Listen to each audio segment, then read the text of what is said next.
现在开始看我案的第15集。对，预备开始。我案。悠悠，人给你找好了，吕博文，中仆混血，高大帅气，用得好就是一本万年。不合适，撞号了。啥意？我这个人比较看眼缘，如果是你，就都合适。哎呦，真的是大家都逃不脱有主人的这种魅力。你今天怎么又没带微信啊？今天冷，带我的。这附原近开了一家先都是他给游乐园餐厅，樊潇我们一会儿接了天天，我们去那儿吃好吗？我定了位置。好，谢谢。这有什么好谢的？他都没有有主人高啊。是吧？你总是对我太客气了。走吧，车在那边。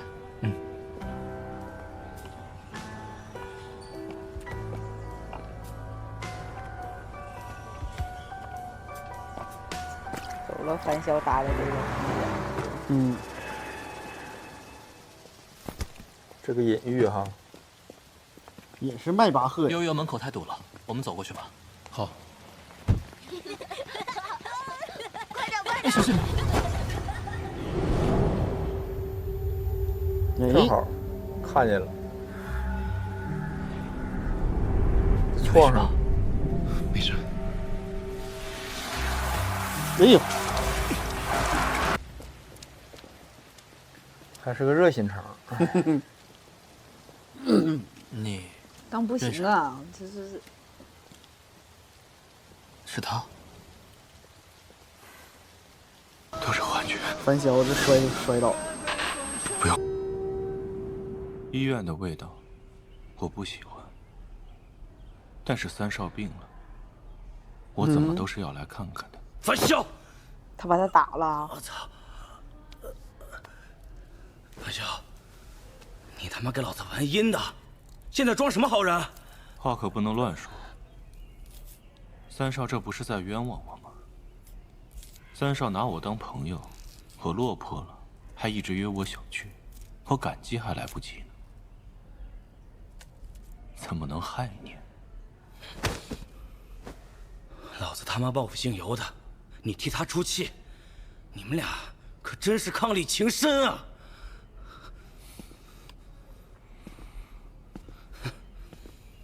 得，老子他妈认栽，你打也打了，戒出了，你到底还想要干什么？不干什么，就是想提醒三少，生病了得多吃水果。操你妈！这水果很甜，三少尝尝。你他妈给我拿开！他住院了，一个陪护都没有哈。这他们都回国家族了。都败了，他现在是光脚的，什么都不怕。你说你没事惹他干嘛？早就跟你说过了，他这个人呢，睚眦必报。哎，你放心吧，樊潇啊，现在要赚钱养活自己。他找你撒了气之后啊，就不会再盯着你了。行了，过2天去医院看你。挂了啊。你这给白鹏宇打电话。你说白鹏宇也算是你的朋友，你卖他卖的毫无压力。你男朋友没有摸小男模的屁股？哎呦，我这专场。今天来找我就是为了这事儿，我压根儿没当真。樊潇，你以为我想管这种事儿啊？这成年人专场在他面前意料之外。他听到之后非让我过来道歉。不是，是他让我过来解释，说这事儿不是他指使的。我相信他，他干不出这么低端的事。太幼稚了。嘿，你俩可真行啊，互相担待，就我多余是吧？啊，优树党，我有时候真的很佩服你。这樊潇怎么就栽到你手里了呢？我动手还是你自己来？自己怎么来啊？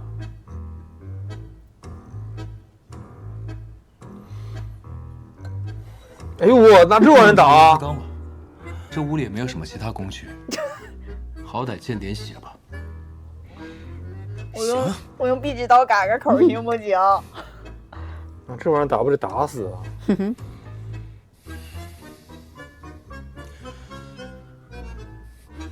哎呦，自己过去了。哎呀，你反应真快！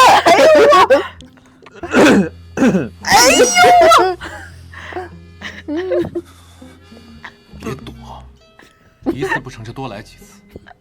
施公子身娇肉贵，好见血。老子不欠你的。哎呦，真拍了！也没多使劲，好像。尤说了，你恨樊潇，我可以理解，但是他也为了你承受了很多呀。他们家这件事情，他本来可以全身而退的，但就是为了让你消气，他宁愿把自己搭进去，就是为了保护你这个举报人，他主动向大众承认是他检举的。坐牢之后被人追杀了整整3个月，3个月啊！被人追杀？他和你怎么说的？说他坐了6个月的牢，其实他只坐了3个月。出去之后，为了引开那帮人，就离开了泰国，但还是被人追到家，放汽油、放火。后来是因为警方介入，给他提供了安全住所。好在3个月后，涉案的大佬自己内斗死了，樊潇才重获自由。出来之后也没敢去找你，一方面是兑现承诺，一方面是怕他们没有罢手，连累到你。超时了。哎呦我操！菩萨，樊潇，这就是你口中的菩萨。你该不说施丽华做个人儿吧，可能这是就是有点瑕疵。咱作为朋友来说，真是一点毛病没有。对，还是够格。对，对于樊潇是真好，该说不说。樊潇，你他妈醒醒吧你！啊，对了，那啥，今天晚上有个 party， 一块去玩吧。不了，我今天得早睡，明天要早起给福利院送问答。去哪儿？这施丽华上一秒被揍，下一秒就去 party， 心态也稳呐。他得靠这个 party 缓缓呢。party 是我家。已经有人来送花了。这里也有一束向日葵，和我们的一样。舒朗，你说咱妈？哎，舒朗，黄老师，过年好，给您拜个年。新年好，新年好。舒朗啊，我一直有个事情想跟你讲，都说了这回，但不知道怎么开口。正好你打来电话，那就择日不如撞日吧。这么严重？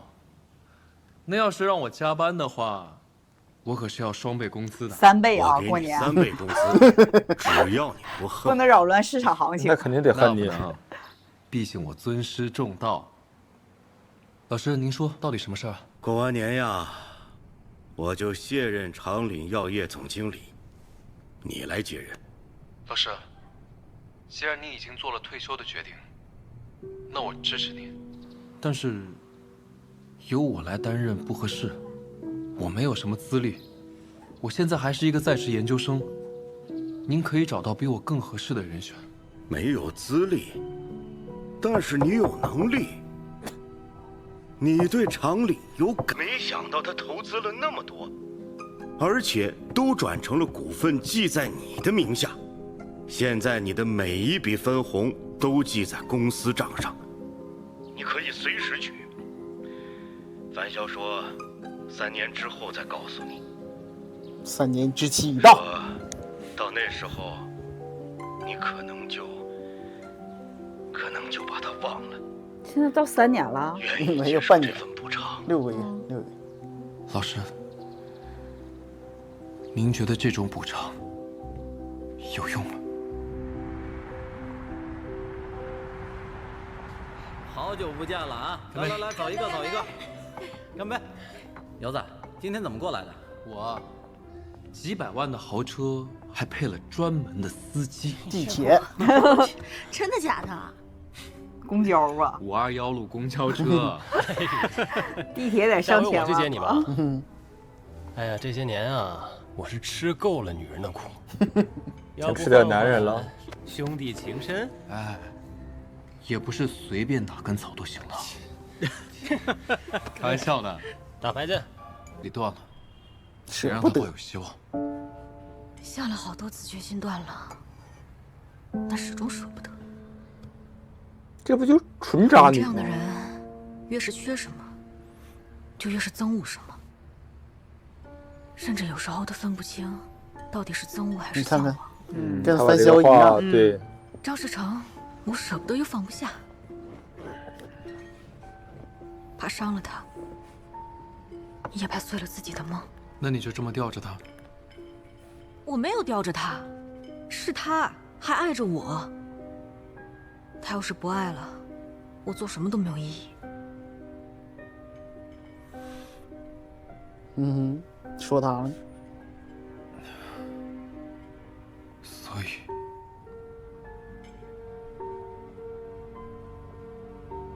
是还在爱吗？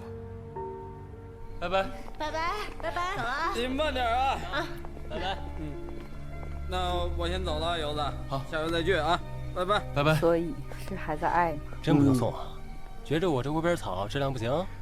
滚吧你！叫好车了。好了，拜拜，拜拜。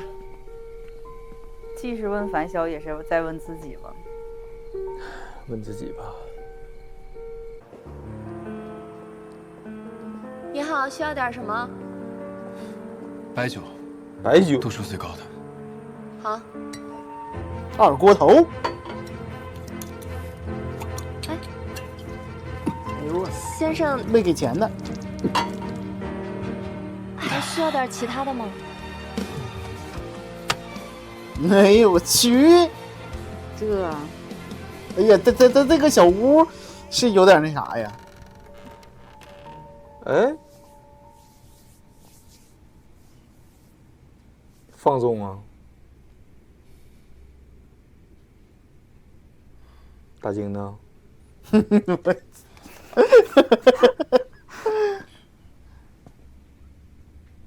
怎么不请我进去坐坐？这一看到他，立刻就紧张了。嗯哼，你觉得呢？兴师问罪吧。黄启明都跟我说了，他跟你坦白我们骗你的事。你觉得那是赎罪？那天看你在佛堂，听你在你妈妈牌位前说那些话，我怕你寻死，怕得要命。那天他去，你可能不信，我从来没有觉得那是赎罪。我只想让你做点你喜欢的事，让你活得闪闪发亮。后来我发现，其实你不需要那些财富和地位，也可以活得闪闪发亮。只有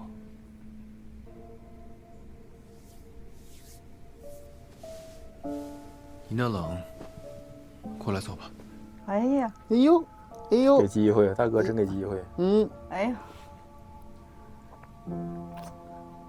就这种太那啥了，太暧昧了。是。其实把门关上也可以。对呀，这么冷的天儿，窗户也露着。为什么没去整波纹啊？我查了，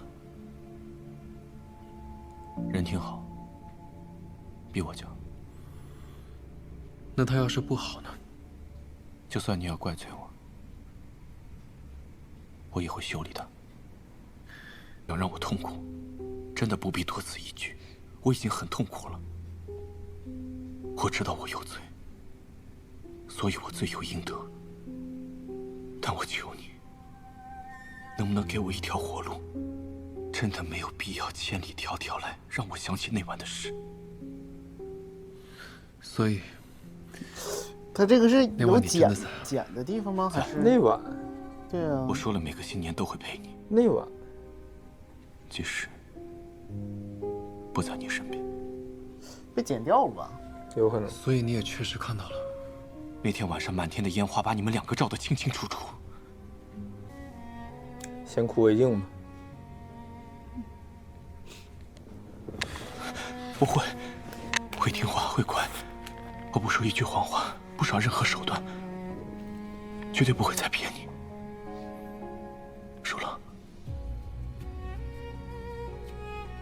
我保证。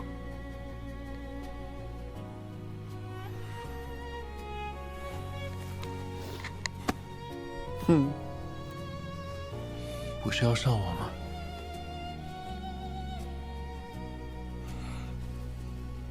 你和那个吕博文，他有他的情债，我也是。你喝酒了？我不想你醉了做后悔的事情。给那个大嘴巴，装，谁到了？我不喝醉哪有？哎呀，对象，华国可不兴这个呀。也去也行，去成都。你这地域黑啊！不是，网上好多段子呢。这种角度，这种光就是快。这个可太快了能对，大概这个可能经费也只能就支撑到这15集了。全都在那个第6集前面那些牌面的豪车上了，对对是不是？对，之前的景应该置景全都用了不少钱。到最后说烟花得花这么多花钱，说别放，别放了，你就说一句的事儿，对说一句话就得了。对对，烟花就别上了。对对对，多花不少钱。嗯，我这个，哎，就是到最后，我觉着还是挺合理的。合理了。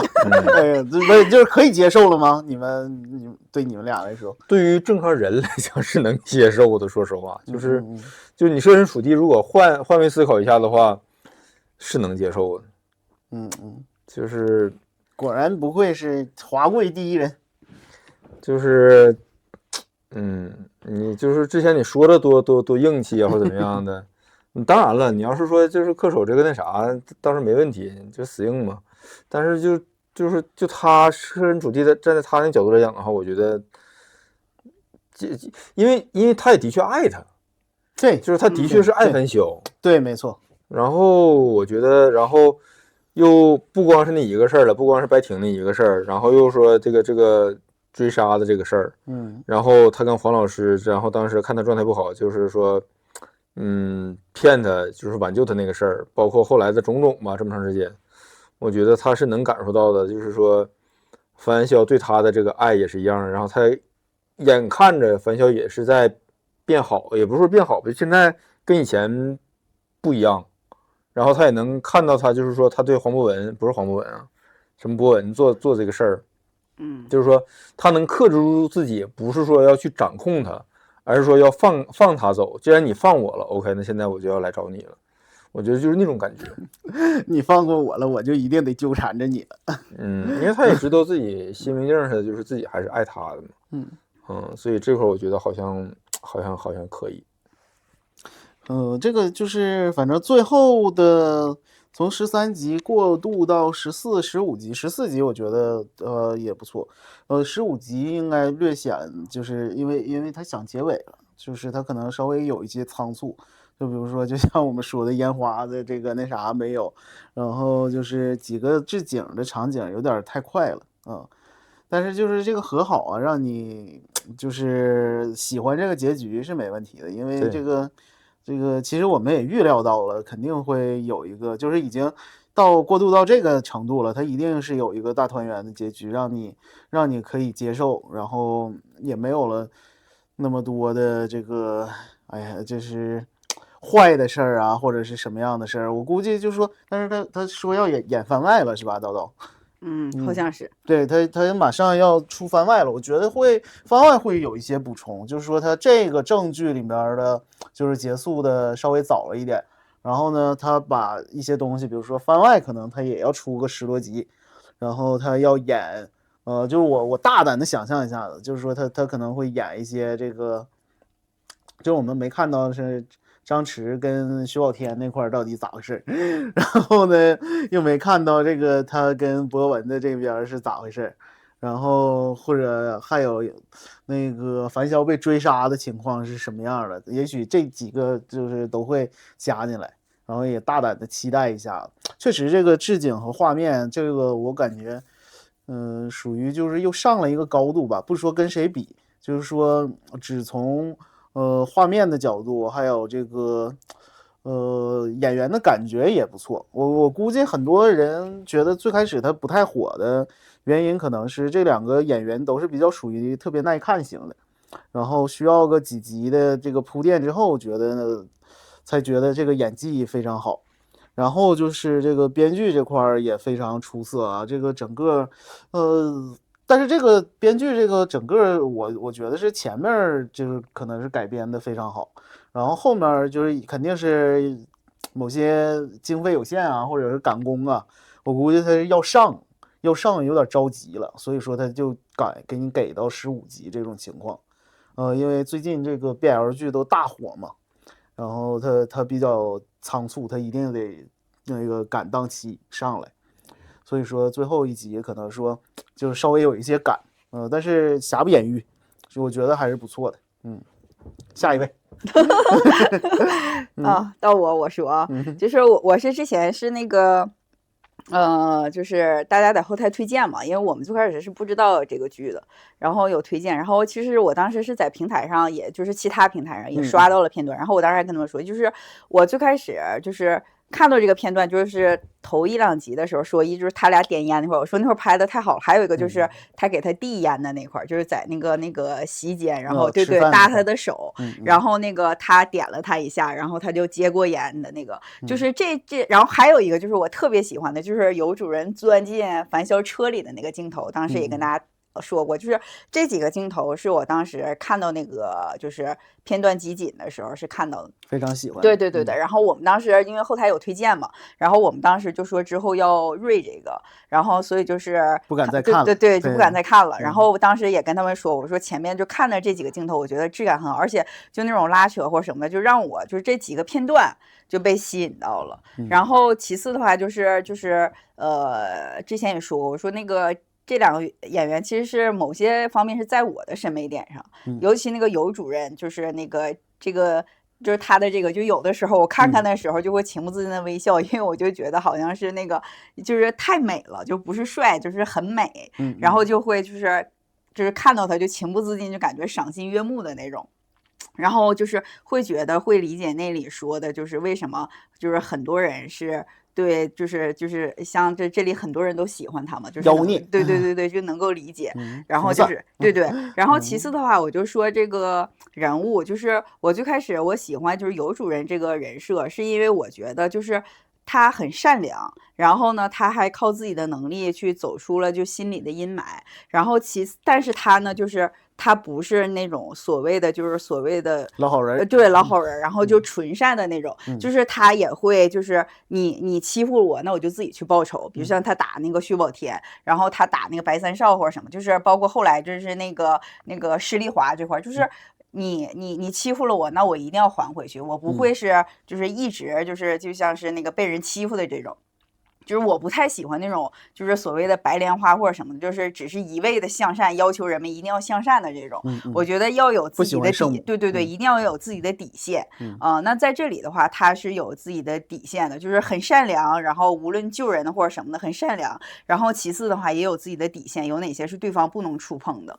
所以这个是我特别喜欢的，就是这种人设，而且他还很强大，他也有自己的能力，而且在绝境当中他想自救，虽然就是他最后他就说要不然就是在他的妈妈那个就是那个排位前他说要怎么样，但是我觉得在之前就整个过程中他都是想要自救的，他没有完全沉沦在就是你骗我或怎么样的这件事情中，就是每天那个自怨自艾的那种，就像是哭天抹泪啊或怎么样的，他还是在想到去比如像他去在事业当中，无论是麻痹自己或怎么样，都是在找一个出口。所以我觉得这样的话是给我一个就是精神上也很独立、很强大的这种，所以说比较喜欢。然后其次的话，最后一集我为什么觉得他们2个是适合在一起？就之前其实，在后台我跟粉丝说，因为虽然只看片段，但是大概的剧情我觉得他俩最后复合了嘛。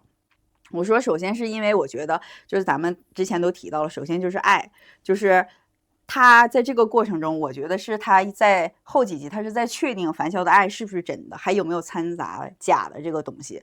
那他确定了，确实樊潇在这里，你就想他最后被追杀，被什么什么这一系列的，就他相当于在拿命也在爱他。那他确定了这件事，我觉得首先最开始的确定就是你是否爱我？我觉得这对一个人来说是非常重要，就是我爱你，你爱我这个过程。然后包括就他也对，包括他也在确定，就我说14集或者13集这里，他也是发现了，就是也在确定自己是不是爱，就是还爱不爱着樊潇，就受了这么大的伤害，是否还在爱他，就是爱多一些还是不爱多一些了。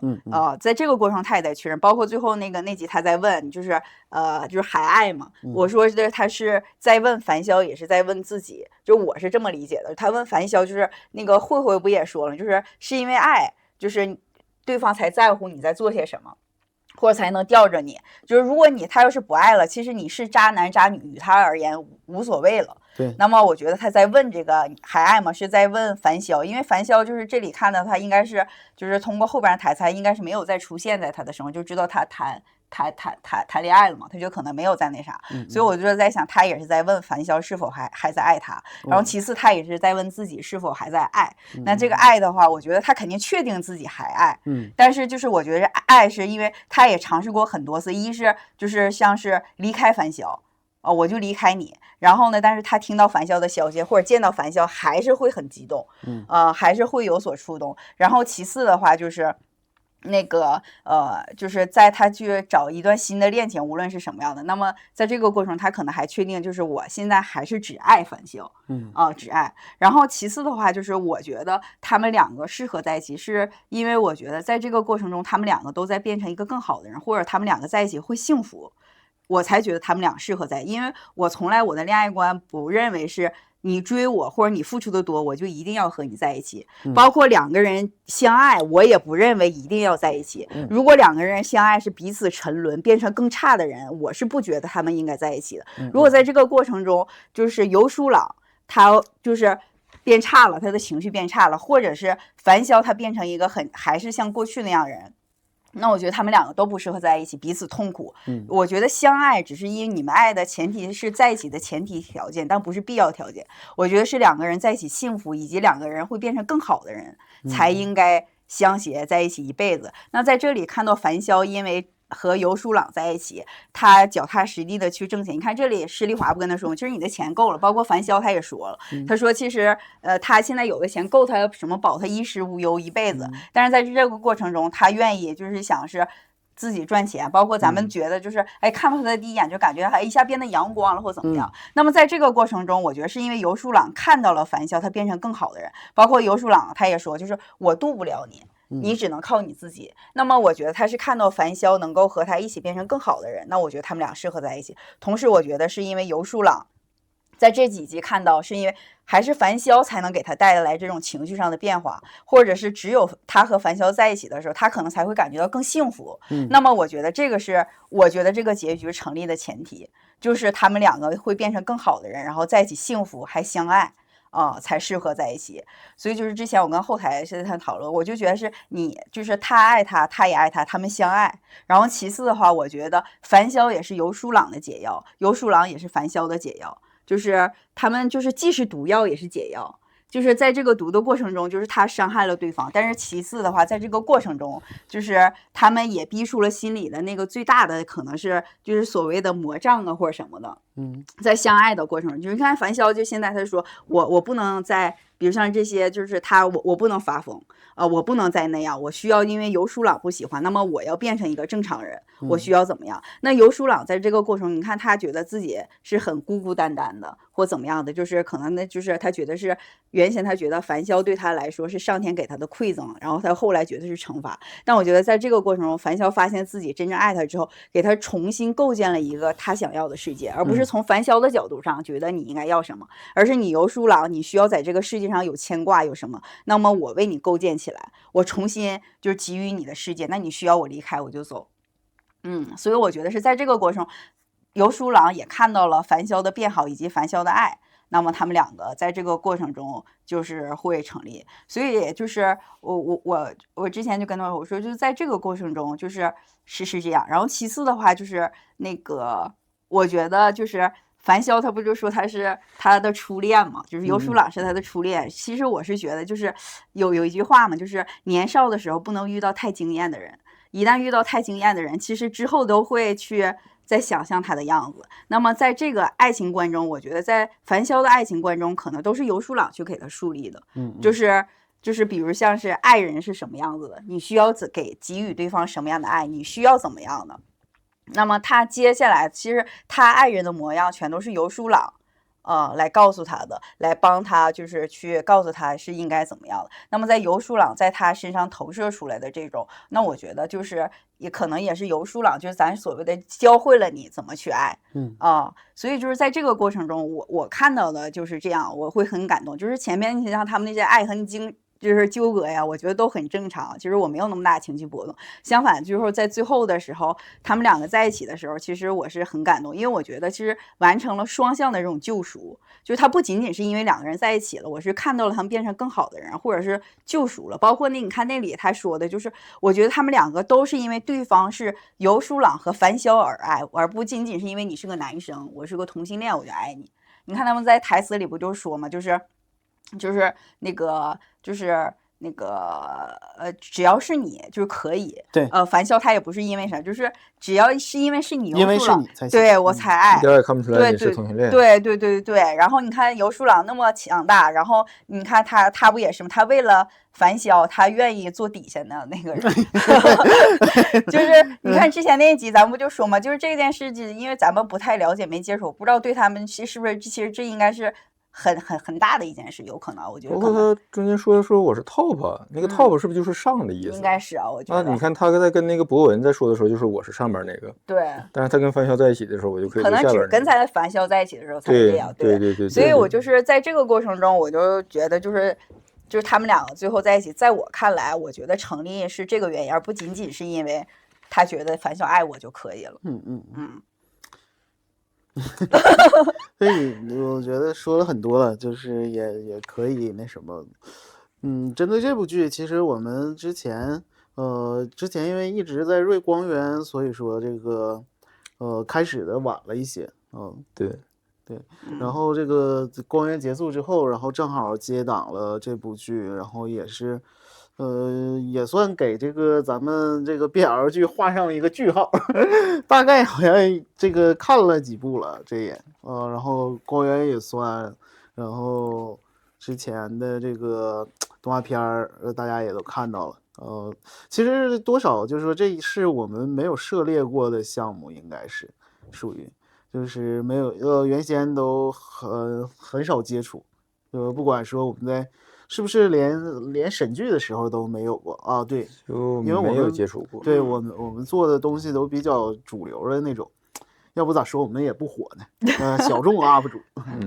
对。但是看这部剧的时候，说实话完全没有，我是觉得啊，就是哪怕它不是一部 BL 向的剧，我觉得剧情也很精彩。就是大概在第8集的时候，那一集我真的觉得是。太刺激了，就是那种反转，然后那种编剧的那种剧情的设置，然后你来我往，见招拆招，我觉得那个真的是很不错。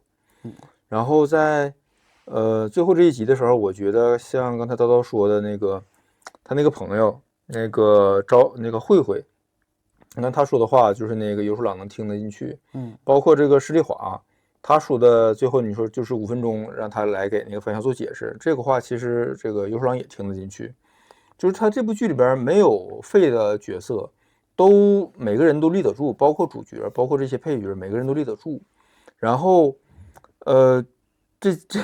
这个剧情也很合理，就是这几个朋友，就真正你在听话的时候，你在听对方说话，有的时候你听不进去，但你身边的人说话你是能够听得进去的，因为你觉得他们不会害你，或者他们在说自己亲身经历的时候，你会有感同身受。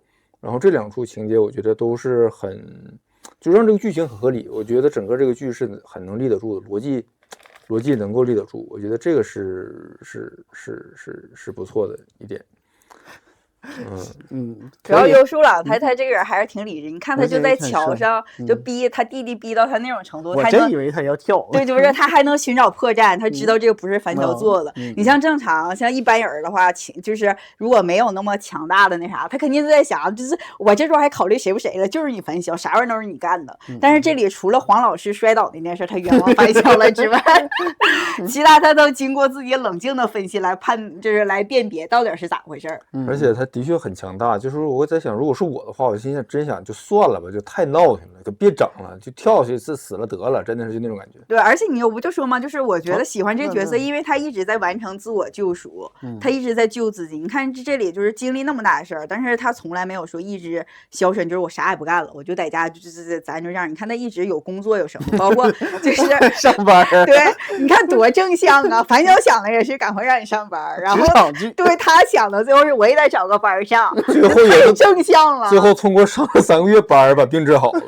对，我就说，就是这个编剧，就这点，我作为一个牛马，我觉得不合理，其他地方我都原谅你了，但我觉得上班能让他不痛苦这件事儿有点难。也可能是对冲了，我跟你说，就是当时是更以毒攻毒，对，没有比上班更难的了。就是和上班一相比，樊潇那做的事儿那算啥？不是啥问题，太幼稚了。对。在我看来，能让我住单位3个月加班的事儿，啥都不是事儿了。那不就是疫情期间咱们干的事儿吗？哎，真的就是牛马作为最大的触动，就觉得这块3个月呀，那啥事儿能抵得了这事儿啊？对，还是樊潇好。对呀，这我现在就得恨他，你凭什么让我上班？我要知道这件事儿是你做的，我得更来气。对，黄老师说完这件事之后，跟黄老师都掰了，是吧？过年都不去了。对，就你让我加班3个月的，跟樊潇感情都没关系。